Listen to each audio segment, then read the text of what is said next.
নমস্কার, আপনি শুনছেন এই সময় গোল্ড। ৪৫টি মানুষ খেকো বাঘ মেরেছেন ছোটা করবেট।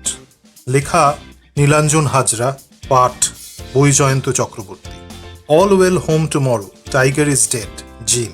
কুমাউনবাসীর উপর থেকে এই ৮টি শব্দে সেদিন আরও একবার সরে গিয়েছিল সন্ত্রাসের দীর্ঘ ছায়া। নরখাদক, স্থানীয় ভাষায় আদমখোর, কান্দার আদমখোর।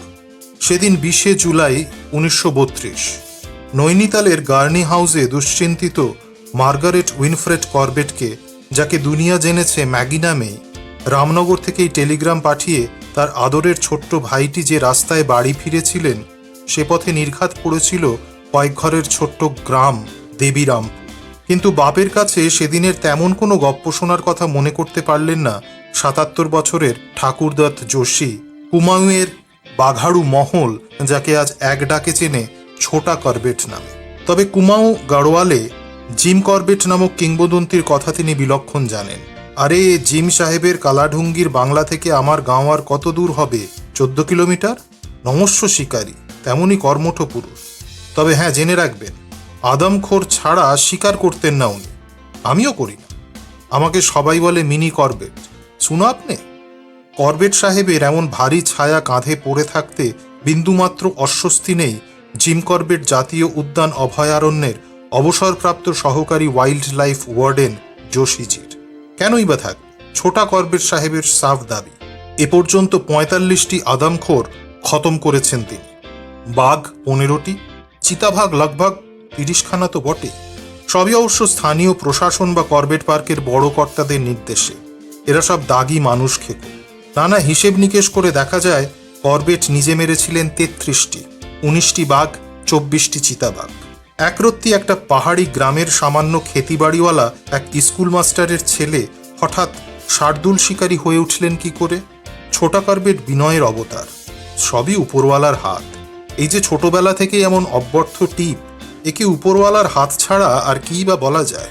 তার উপর স্থানীয় পুলিশের দেওয়া ওয়াইল্ড লাইফ নিয়ে বিশেষ ট্রেনিংও নিয়েছিলেন তরুণ বয়সে। এরপরেই জিম করবেট ন্যাশনাল পার্কের চাকরি, আর সেই সূত্রেই শুরু শিকার। ১৯৮৫ সেদিনটা বেশ মনে পড়ে। তবে তা নিয়ে কোনো তাপ উত্তাপ নেই ছোটা করবেটের। বর্ণনার বর্ণচ্ছটাময় ঘটনার রোমহর্ষক বিবরণ তো দূরের কথা, যেন আপিস যাওয়ার পথে একটা বেয়াড়া নেড়ি কুকুরকে হালকা লাথি মেরে সরিয়ে দিয়েছেন রাস্তা থেকে, এমনি ভাব নিয়ে গড়গড় করে আউড়ে গেলেন ঘটনার বেসিক ডিটেলগুলো।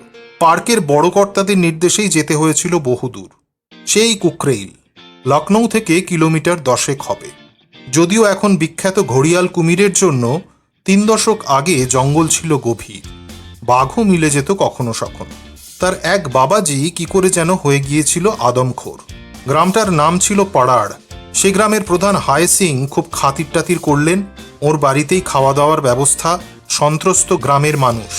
কিছুদিন আগেই একটা বাচ্চা মেরেছে বাঘটা। কুকরেইল রিজার্ভ ফরেস্টের বড় কর্তা মহিন্দর সিং সাবের খুব শখ ছিল বাঘটা মারার। মাচা বেঁধে বসেছিলেন, কিন্তু মাচা তো ক্যামোফ্ল্যাজ করা দরকার, সেটাই করেননি। বাঘ তাকে দূর থেকে দেখেই আর ধারে পাশে ঘেঁষেনি। যাই হোক, মারতে পারেন।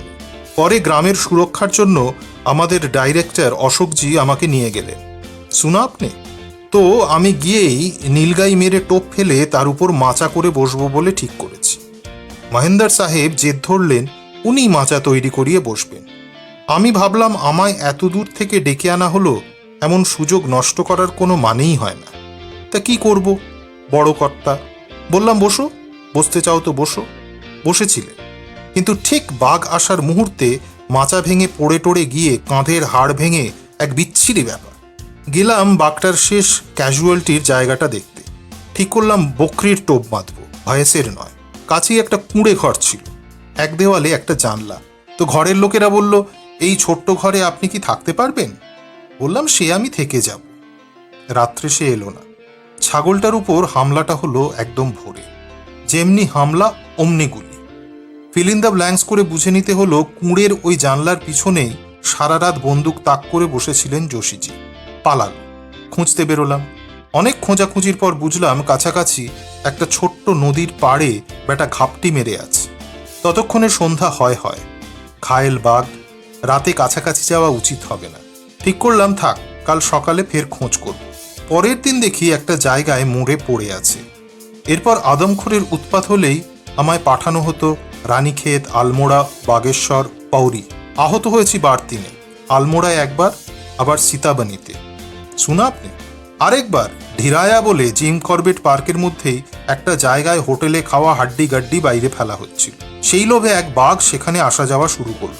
সেই শুনে আমিও সেখানে ব্যাপারটা দেখতে গেলাম। তা একদিন বাঘটা খুব হাল্লাগুল্লা করে ক্যাম্পের পাশ দিয়ে পাহাড়ের কিনারে কিনারে নিচের দিকে চলে গেল। আমিও দেখতে গিয়েছি, অমনি আমার উপর হামলা। হাতে বন্দুক ছিল, চালিয়ে দিলাম, বেটা পালালো। মনে পড়ে 1988-র একটা ঘটনাও।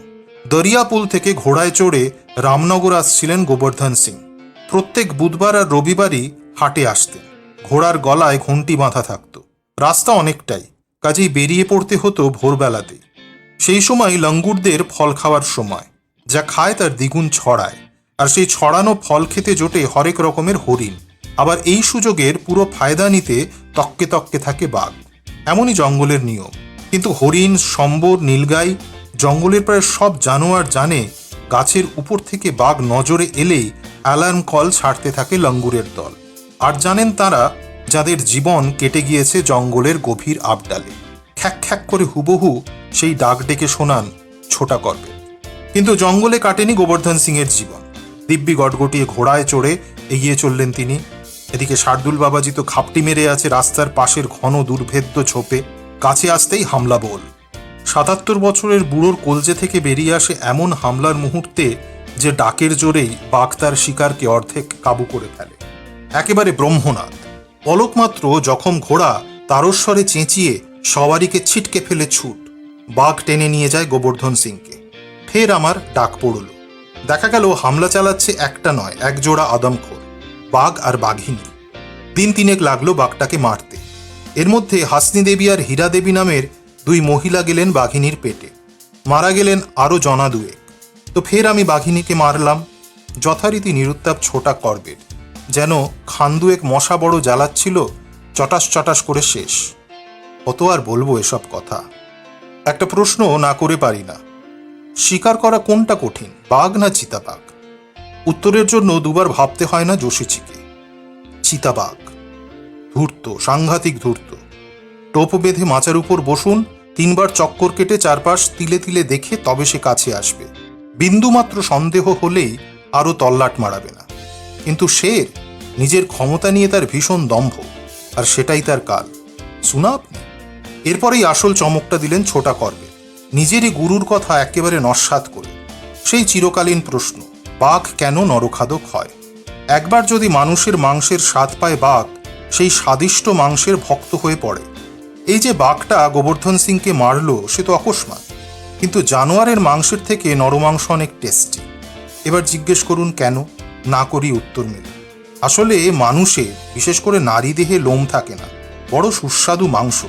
এইভাবেই বাঘ কিন্তু অকস্মাৎ আদমখোর হয়ে পড়ে। অথচ চিতাবাঘ একেবারে ঘরের মধ্যে ঢুকে বাচ্চা পর্যন্ত তুলে নিয়ে যায়। কিন্তু বাঘ চিতাবাঘের পায়ের ছাপ খুঁজে খুঁজে রাইফেল হাতে ঘোরার সেসব দামাল দিন আর নেই। শিকারের গল্প শোনাতে শোনাতে এখন উদাস হয়ে পড়েন ছোটা করবেট।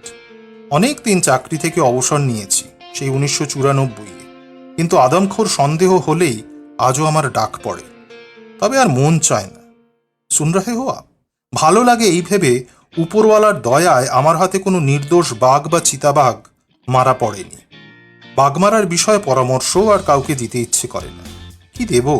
এমনিতেই তো এখন আকছার বাঘ চিতাবাঘ মরছে। গত মাস 6-এর মধ্যেই তো 20-25 টাইগার মরল।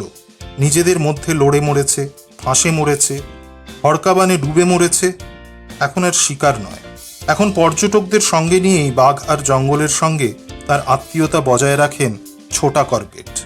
রামনগরে তার বাড়ির দুয়ার সকলের জন্যই খোলা, শুধু পৌঁছে যাওয়ার অপেক্ষা।